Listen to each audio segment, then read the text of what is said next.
ನೆಚ್ಚಿರ್ತಕ್ಕಂಥ ಜಗಜ್ಯೋತಿ ಬಸವೇಶ್ವರನ ಪದಕ್ಕೂ ಅನಂತ ಕೋಟಿ ನಮಸ್ಕಾರ. ಈ ಕಾರ್ಯಕ್ಕೆ ಕಾರಣೀಭೂತರಾಗಿರ್ತಕ್ಕಂಥ ಸದಾಕಾಲ ನಂಬಿ ಬಂದಿರತಕ್ಕಂಥ ಭಕ್ತರ ಉದ್ಧಾರಕ ಜಗನ್ಮಾತೆ ಲಕ್ಷ್ಮೀ ತಾಯಿ ಪದಕ್ಕೂ ದಂಡವತ್ತ ಪ್ರಣಾಮವನ್ನು ಅರ್ಪಿಸುತ್ತಾರೆ. ಅದೇ ತೆರನಾಗಿ ಎನ್ನ ಆರಾಧ್ಯ ಗುರು ಜ್ಞಾನದ ಮೂಲ ಶಕ್ತಿಗೆ ಸ್ಫೂರ್ತಿಯಾಗಿರ್ತಕ್ಕಂಥ ಶ್ರೀ ಮಹಾಸಿದ್ದೇಶ್ವರನ ಪದಕ್ಕೆ ಆತ್ಮಾರ್ಪಣೆ ಮಾಡುತ್ತಾರೆ. ತಾಯಿಯ ಹೃದಯವಂತಿಕೆ ಸದಾಕಾಲ ಭಕ್ತರ ಮೇಲೆ ಅತ್ಯಂತ ಪ್ರೀತಿ ವಾತ್ಸಲ್ಯ ತೋರಿಸುವಂತ ಪರಮ ಪೂಜ್ಯ ರಾಚಟೆಚ್ಚರಪ್ಪಗಳ ಪದಕ್ಕೂ ವಂದಿಸುತ್ತ ಇಲ್ಲಿವರೆಗೆ ಬಹಳಷ್ಟು ಸುಂದರವಾಗಿ ನಿಮ್ಮೆಲ್ಲರಿಗೆ ಈ ಸಂಗೀತದ ರಸದೂಟವನ್ನ ಉಣಬಡಿಸತಕ್ಕಂಥ ರಾಜ್ಯ ಮಟ್ಟದ ಕಲಾವಿದರು ಅಂತ ಮಹಾನುಭಾವರು ನಮ್ಮೆಲ್ಲರಿಗೆ ಅವರ ನಾದ ಲೀಲೆಯನ್ನು ತೋರಿಸತಕ್ಕಂಥ ಶರಣರಿಗೂ ಶರಣಾರ್ಥು. ಅದೇ ರೀತಿ ನಮ್ಮ ಪಾಟೀಲ್ ಸಾಹೇಬರು ಇಲ್ಲದರು ಅವರು ಸ್ವಲ್ಪ ಕಡೆ ಬರ್ಬೇಕಾಗಿ ವಿನಂತಿ. ಸದಾಶಿವಣ್ಣ ಪಾಟೀಲ್ರು ಪೊಲೀಸ್ ಇಲಾಖೆಯಲ್ಲಿ ತಮ್ಮದೇ ಆದಂತ ಒಂದು ಕಾರ್ಯವನ್ನು ಮಾಡ್ತಿರ್ತಕ್ಕಂಥ ಮಾನವರು ಅವರು ವೇದಿಕೆ ಕಡೆ ಬರಬೇಕಾಗಿ ವಿನಂತಿ. ಅವ್ರಿಗೆ ಸಹಿತ ಶರಣ ಅಂತ ಹೇಳ್ತಾ ಇಲ್ಲೆಲ್ಲ ಕೂಡಿರ್ತಕ್ಕಂಥ ಆತ್ಮೀಯ ತಂದೆ ತಾಯಿಯಂದ್ರಿಗೆ, ಅಣ್ಣ ತಮ್ಮಂದ್ರಿಗೆ, ಅಕ್ಕ ತಂಗಿಯಂದ್ರಿಗೆ ಶರಣಾರ್ಥಿ. ನೀವೆಲ್ಲ ಮುಗಿಸೋದಕ್ಕಿಂತ ಮೊದಲು ನಾವು ಮುಗಿಸ್ತೀವಿ.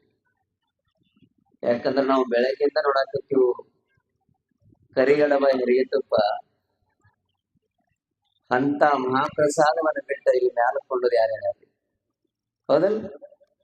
ಆದ್ರೂ ಸಹಿತ ನಮ್ಮ ತಾಯಂದ್ರೆ ಇವತ್ತು ಇಷ್ಟು ಸುಂದರವಾಗಿ ಆ ಕರಿಗಡಬ ಹಿರಿಯ ತುಪ್ಪ ಮಾಡಿರ್ತಕ್ಕಂಥ ಎಲ್ಲಾ ತಾಯಂದ್ರು ಸ್ವಲ್ಪ ಜೋರಾಗಿ ಚಪ್ಪಲಿ ಹೊಡೆದ ಅಭಿನಂದನೆ ಅವರಿಗೆ ಸಹಿತ ಶರಣ ಅಂತ ಹೇಳ್ತಾ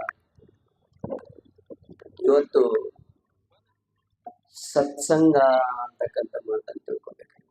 ಸಂಘ ಬಹಳ ಮುಖ್ಯವಾದ ವಿಷಯ. ಯಾವಾಗ ಸಂಘದೊಳಗೆ ಒಳ್ಳೆಯ ಸಂಘ ಆಯ್ತು ನಮ್ಮ ಜೀವನ ಪಾವನ ಆಗ್ತದೆ. ಒಂದು ವೇಳೆ ಏನಾದ್ರ ಸಂಘ ತಪ್ಪಿ ಬಿತ್ತು ನಮ್ಮ ಜೀವನ ಅಧೋಗತಿ ಆಗ್ತತಿ ಅಂತಕ್ಕಂಥದ್ದು ಸ್ವಲ್ಪ ನಾವು ತಿಳ್ಕೊಳ್ಳಿ.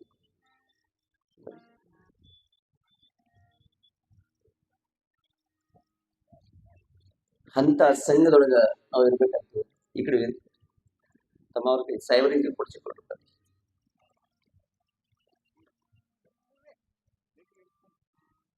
ಜೀವನದೊಳಗ ಸಂಘ ಬಹಳ ಮುಖ್ಯ. ಒಂದ್ ಕಡೆ ಶರಣರು ದಾಸರು ಹೇಳ್ತಾರ, ಸತ್ಯವಂತರ ಸಂಘವೇರಲು ತೀರ್ಥವೇತಕ್ಕೆ, ನಿತ್ಯ ಜ್ಞಾನಿ ಆದ ಮೇಲೆ ಚಿಂತೆ ಯಾತಕ್ಕೆ ಅಂತಕ್ಕಂಥ ಮಾತು ಹೇಳ್ತಾರೆ. ಯಾವಾಗಲೂ ನಮ್ಮ ಜೊತೆ ಸತ್ಯವಂತರ ಸಂಘ ಏನಾದ್ರೂ ಇತ್ತಂದ್ರ ನಮ್ಮ ಜೀವನಕ್ಕೆ ಯಾವುದೇ ಧಕ್ಕೆ ಬರಲಾರ್ದಂಗ ಬದುಕಾಗ್ತೈತಿ ಅಂತಕ್ಕಂಥ. ಒಂದು ವೇಳೆ ಏನಾದ್ರೂ ಸ್ವಲ್ಪ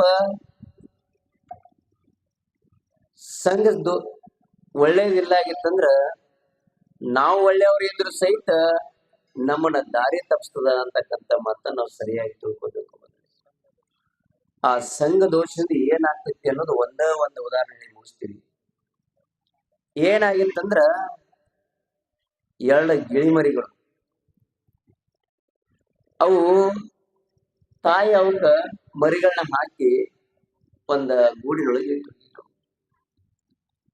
ಅವಾಗ ಆ ತಾಯಿ ಆ ಮಕ್ಕಳಿಗೆ ಆಹಾರವನ್ನ ತರಾಕ ತಿಳ್ಕೊಂಡು ಬೇರೆ ಕಡೆ ಹೋದಾಗ ಗಿಡದೊಳಗ ಗೂಡು ಕಟ್ಟಿ ಆ ಮರಿಗಳನ್ನ ಹಾಕಿ ಹೋಗಿತ್ತು. ತಾಯಿ ಬಿರುಗಾಳಿ ಬಂದಾಗ ಜೋರಾಗಿ ಬಿರುಗಾಳಿ ಯಾವಾಗ ಬತ್ತಲ್ಲ ಗಿಡಕ್ಕೆ ಅಪ್ಪಳಿಸಿತ್ತು. ಆ ಅಪ್ಪಳಿಸಿದ ಸಮಯದೊಳಗ ಎರಡೂ ಗಿಳಿ ಮರಿಗಳ ದಿಕ್ಪಾಲಾಗಿಬಿಟ್ಟು. ಅವಾಗ ಎರಡೂ ಮರಿಗಳ ಬೇರೆ ಬೇರೆ ಕಡೆ ಆಗಿ ಹೋದಾಗ ಏನಾಗಿತ್ತಂದ್ರ ಒಂದು ಗಿಳಿ ಮರಿ ಅದೇ ಅರಣ್ಯ ಪ್ರದೇಶದೊಳಗ ಕುಟೀರ ಇತ್ತು, ಸದ್ಗುರುವಿನ ಕುಟೀರ ಇತ್ತು. ಆ ಕುಟೀರ ಮಠಕ್ಕೆ ಹೋಗಿ ಭೇಟಿ ಆಯ್ತು. ಅವಾಗ ಅಲ್ಲಿರ್ತಕ್ಕಂತ ಮಠದಲ್ಲಿ ಸೇವಕರು ಏನ್ ಮಾಡಿದ್ರ, ಒಳ್ಳೆ ಸಣ್ಣ ಮರಿ ಬಂದದ ಸಿಕ್ಕದ ತಿಳ್ಕೊಂಡು ಅದನ್ನ ತಂದು ಜೋಪಾನ ಮಾಡಿ ಅದನ್ನ ಕಡೆ ಸತ್ಯವಂತರ ಸಂಘದೊಳಗೆ ಬೆಳ್ಕೊಂತ ಹೋಯ್ತು. ಇನ್ನೊಂದು ಮರಿ ಏನಾಗಿತ್ತಂದ್ರ ಅದೇ ಕಾಡಿನೊಳಗ ಬೇಟೆಯಾಡುವಂತ ಬೇಟೆಗಾರರು ಬಂದರು. ಆ ಬೇಟೆಗಾರರಿಗೆ ಸಿಕ್ಕಾಗ ಆ ಬೇಟೆಗಾರದನ್ನ ಮನೆಗೆ ತಗೊಂಡು ಹೋಗಿ ಪಂಜದ ಹಾಕಿ ಬೆಳೆಸ್ತಾ ಇದ್ದ. ಅದು ಒಂದು ದಿವಸ ದೊಡ್ಡದಾಗಿ ಬಿಟ್ಟು. ಆದ್ರ ಆ ಬೇಟೆಗಾರ ಯಾವಾಗ ಏನ್ ಮಾಡಿದ್ರ, ಅದನ್ನ ಎಲ್ಲಿ ಹೋದ್ರ ಸಹಿತ ತಮ್ಮ ಜೊತೆ ಬೇಟೆ ಆಡಕ ತಿಳ್ಕೊಂಡು ಅದನ್ನ ಸಂಗಾಟ ಕರ್ಕೊಂಡು ಹೋಗ್ತಿದ್ರು. ಮಧ್ಯಾಹ್ನ ಒಂದ್ ವೇಳೆ ಈಗ ಬಿಸಿಲಾಗ ಗಿಡದ ನೆರಳಿಗೆ ತಂಪಾಗಿ ತಿಳ್ಕೊಂಡು ಅವ್ರ ಬೇಟೆ ಬಿಟ್ಟು ವಿಶ್ರಾಂತಿ ಪಡೆಯುವಂತ ಸಮಯದೊಳಗ ಗಿಡದ ಮೇಲೆ ಆ ಗಿಳಿ ಕುಳಿತೈತು ಬಂದು. ಅವಾಗ ಗಿಳಿ ಏನ್ ಮಾಡ್ತಾ ಇತ್ತಂದ್ರ ದೂರದಿಂದ ಯಾರಾದ್ರ ಅದೇ ದಾರಿ ಮುಖಾಂತರ ಹೋಗುವಂತ ಸಮಯದೊಳಗ ಆ ಗಿಳಿ ಮರಿ ಅವರ ಮನ್ಕೊಂಡಿರ್ತ ವಿಶ್ರಾಂತಿಗೆ ಇದಿರ್ತಕ್ಕಂತ ಸಮಯದೊಳಗ ಗಿಳಿ ಅವರನ್ನ ಕೂಗಿ ಎಬ್ಬಿಸ್ತಿತ್ತು. ಬೇಟೆಗಾರ ಬಂದ, ನಿಮ್ಮ ಒಂದ ಬಲಿಯಾದಂತ ಬತ್ತು, ಅದಕ್ಕೆ ಏಳರಿ ಬೇಗನೆ ಹೇಳ್ರಿ, ಸಜ್ಜಾಗಿ ನಿಮ್ಮ ಆಯುಧಗಳನ್ನ ತಗೊಂಡ ನಿಲ್ರಿ ಅಂತಕ್ಕಂಥ ವಿಚಾರ ಗಿಳಿ ಮರಿ ಆ ಬೇಟೆಗಾರ ಹೇಳ್ತಿತ್ತು. ವಿಚಾರ ಮಾಡ್ಬೇಕು. ಯಾಕಂದ್ರೆ ಪ್ರತಿನಿತ್ಯ ಗಿಳಿ ಅವರು ಯಾರ ಸಂಘದೊಳಗೆ ಬೆಳೆದಿತ್ತಂದ್ರ ಬೇಟೆ ಆಡೋದನ್ನ, ಕೊಲೆ ಮಾಡೋದನ್ನ, ಸುಲಿಗೆ ಮಾಡೋದನ್ನ, ಅತ್ಯಾಚಾರ ಮಾಡೋ ಸಂಸ್ಕಾರದೊಳಗೆ ಬೆಳೆದಿತ್ತು. ಪ್ರತಿನಿತ್ಯ ಏನ್ ಕಣ್ಣಾರೆ ನೋಡಿತ್ತಲ್ಲ ಅದನ್ನೇ ತಾನು ಸಹಿತ ಕೆಲಸ ಪ್ರಾರಂಭ ಮಾಡಿತ್ತು. ಪ್ರಾರಂಭ ಮಾಡೋ ಜೊತೆಗೆ ಮಾಡೋರಿಗೆ ಪ್ರೋತ್ಸಾಹನ ಕೊಡ್ತಿತ್ತು. ಅವಾಗ ಅವರು ಏನೋ ಮನ್ಕೊಂಡಾಗ ಸಹಿತ ಗಿಳಿ ಎಬ್ಬಿಸಿದಾಗ ಯಾರಾದ್ರ ಆ ದಾರಿ ಮುಖಂಡ ಹೋಗುವಾಗ ಅವ್ರನ್ನ ಬಡಿದು ಸುಲಿಗೆ ಮಾಡಿ ಕಳ್ಳ ಕಕ್ಕತ್ತಿಲ್ಲದ ಕಳ್ಳತನ ಮಾಡ್ಕೊಂಡು ದೋಚಿ ಹೋಗ್ತಿದ್ರು. ಅದು ಒಂದ್ ಕಡೆ ಅದಾಯ್ತು. ಅದೇ ದಾರಿ ಒಳಗೆ ಒಬ್ಬ ರಾಜ ಏನ್ ಮಾಡಿದಂದ್ರ ತಾನು ಸಹಿತ ಪ್ರಾಣಿ ಬೇಟೆಗಾಗಿ ಬರ್ತಿದ್ದ. ಅವಾಗ ಈ ಬೇಟೆಗಾರ ಮರದ ಕೆಳಗಡೆ ಏನು ವಿಶ್ರಾಂತಿ ಗೈತಿದ್ರಲ್ಲ, ಅವಾಗ ರಾಜ ತನ್ನ ಮಂತ್ರಿ ಜೋಡಿ ಕುದುರೆ ಮೇಲೆ ಬರ್ತಿದ್ದ. ಕುದುರೆ ಮೇಲೆ ಬರುವಂತ ಸಮಯದೊಳಗ ಅವ್ರೆಲ್ಲೋ ಮನ್ಕೊಂಡಿದ್ರು. ಮೇಲೆ ಗಿಡದ ಮೇಲೆ ಕೂತಿರ್ತಕ್ಕಂಥ ಗಿಳಿ ಅವ್ರನ್ನ ಕೂಗಿ ಕರಿತಿತ್ತು, ಹೇಳ್ರಿ ರಾಜ ಮಹಾರಾಜ ಬಂದ, ಇವತ್ತು ನಿಮ್ಮ ಬೇಟೆ ಬಹಳ ಅದ್ಭುತ ಆಗ್ಯದ, ಹೇಳ್ರಿ ತಿಳ್ಕೊಂಡು ಕೂಗುವಾಗ ಆ ಕೂಗಿನ ದನಿ ಎಲ್ಲಿ ಕೇಳಿಸಿತಂದ್ರ ರಾಜನ ಕೇಳಿಸಿತ್ತು ಬರುವಾಗ. ಅವಾಗ ರಾಜ ದೂರಿನಿಂದ ನೋಡಿದ, ಈ ಬೇಟೆಗಾರ ಏನಿದ್ರಲ್ಲ ಇವತ್ತು ನನ್ನನ್ನು ಇವ್ರು ಬಿಡೋದಿಲ್ಲ, ಕಳ್ಳರು ನನ್ನನ್ನು ಬಿಡೋದಿಲ್ಲ ತಿಳ್ಕೊಂಡು ಏನ್ ಮಾಡಿದಂದ್ರ ಜೋರಾಗಿ ತಾವು ಸಹಿತ ಕುದುರೆ ಓಡಿಸ್ತಾ ಇದ್ರು. ಇವರು ಕುದುರೆಯನ್ನು ಬೆನ್ನತ್ತಿ ರಾಜನ ಬೆನ್ನತ್ತಿದ್ರು. ಅವಾಗ ರಾಜನ ಕುದುರೆ ಮುಂದೆ ಓಡ್ತಿತ್ತು, ಈ ಬೇಟೆಗಾರ ಕುದುರೆ ಹಿಂದೆ ಬೆನ್ನತ್ತಿದ್ದು.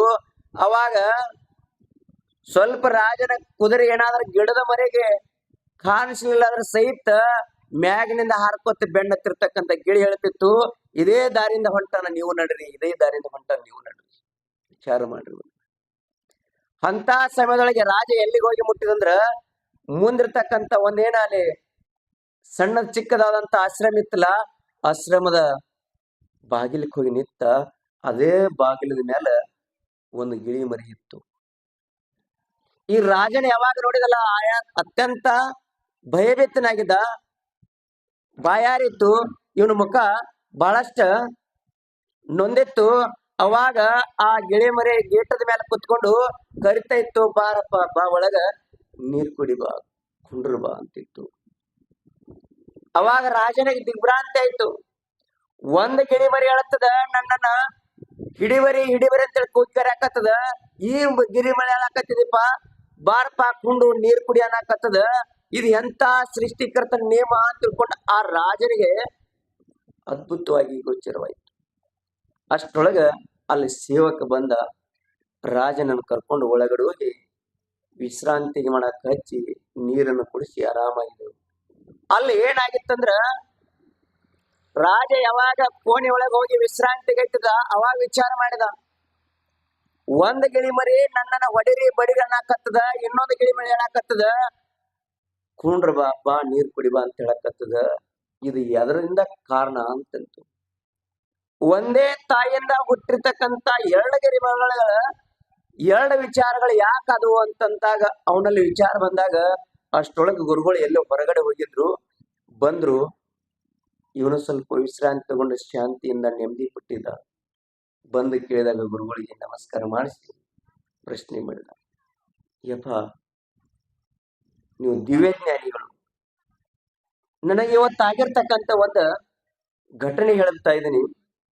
ಯಾಕಂದ್ರ ಒಂದ್ ಗಿಳಿ ಮರಿ ನನ್ನನ್ನ ಬಡ್ಯಾಕ ಹಚ್ಚದ, ಇನ್ನೊಂದು ಗಿಳಿ ಮರಿ ನೀವು ಸಾಕಿರ್ತಕ್ಕಂಥ ಗಿಳಿ ಮರಿ ಏನಾಕ ಹೇಳಕತ್ತದ್ರ ಗೇಟ್ ಮುಂದೆ ಬಂದು ನಿಂತಾಗ ಕರೆದ ನನಗ ವಿಶ್ರಾಂತಿ ಮಾಡಕ್ ಹೇಳಕತ್ತದ.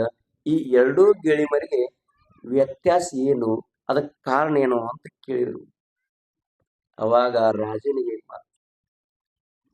ಗುರುಗಳು ಹೇಳ್ತಾರ, ಯಪ್ಪ ಆ ಗಿಳಿ ಮರಿಗೆ ಸಂಘ ಎಂತದ ಗಂಟೆ ಬಿದ್ದದ್ರ ಹೊಡಿರಿ ಬಡಿರಿ ಸುಲಿಗೆ ಮಾಡ್ರಿ ಅಂತಕ್ಕಂತ ಸಂಘದ ಪರಿಣಾಮದಿಂದ ಅದು ಅದನ್ನ ಕಲ್ತದ. ಈ ಗಿಳಿ ಮರಿಗೆ ಏನಾಗಂದ್ರೆ ಈ ಮಠದ ಆವರಣ ಸಂಸ್ಕಾರವನ್ನ ಪಡ್ಕೊಂಡು ಇದೇ ಈ ಪರಿಣಾಮ ಆಗಿ ಬೆಳೆದದ ಅಂತಕ್ಕಂಥ ಕಾರಣವನ್ನ ಆ ಗುರುಗಳ ರಾಜನಿಗೆ ಹೇಳಿದ್ರು ಅಂತಕ್ಕಂಥ ಮಾತನ್ನ ನಾವು ಸ್ಪಷ್ಟವಾಗಿ ತಿಳ್ಕೊಬೇಕು.